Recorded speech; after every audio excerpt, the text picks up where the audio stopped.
Néphérou-Ra, con, tranquille et parfait, le roi des dieux thébains, est assis gravement dans sa barque dorée, le col roide, l'œil fixe et l'épaule carrée.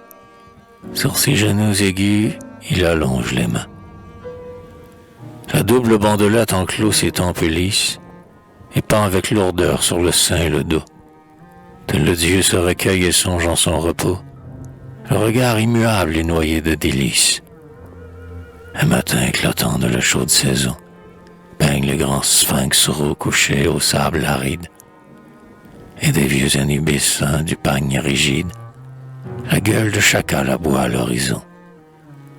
10 prêtres, du Nil clair suivant la haute berge, d'un pas égal, le front incliné vers le sol, portent la barque Pintou sous un parasol, siège le fils d'Amon, con, le dieu calme et vierge.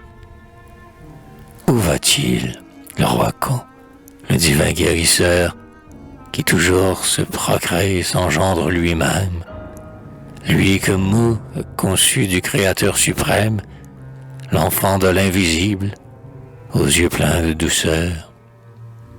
Il méditait depuis 1000 ans, l'âme absorbée, à l'ombre des palmiers d'albâtre et de granit, regardant le lotus qui charme et qui bénit, ouvrir son cœur d'azur ou d'or le scarabée.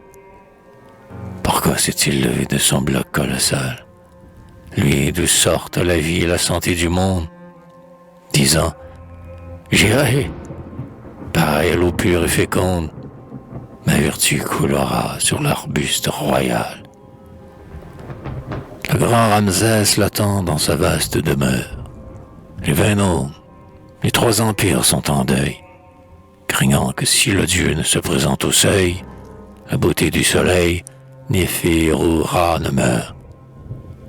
Voici qu'elle languit sur son lit virginal, très pâle, enveloppé avec de fines toiles.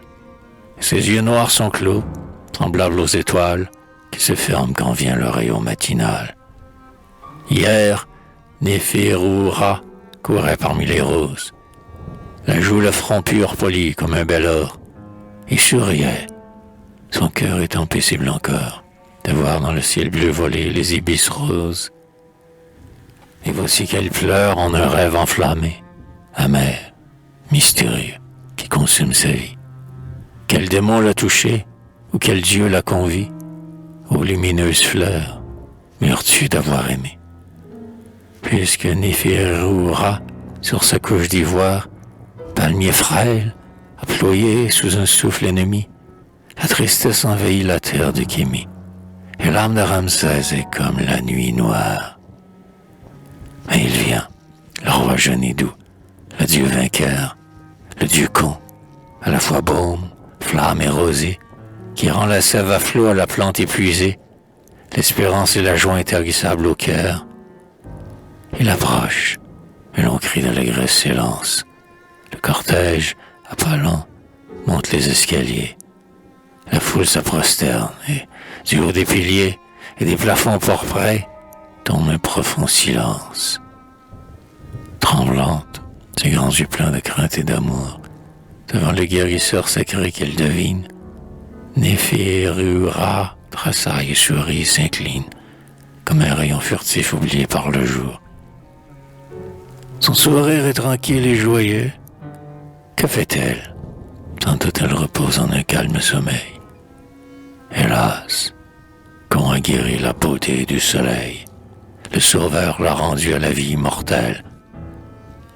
Ne gémis plus, Ramsès, le mal était sans fin, qui dévorait ce cœur blessé jusqu'à la tombe, et la mort, déliant ses ailes de colombe, l'embaumera d'oubli dans le monde divin.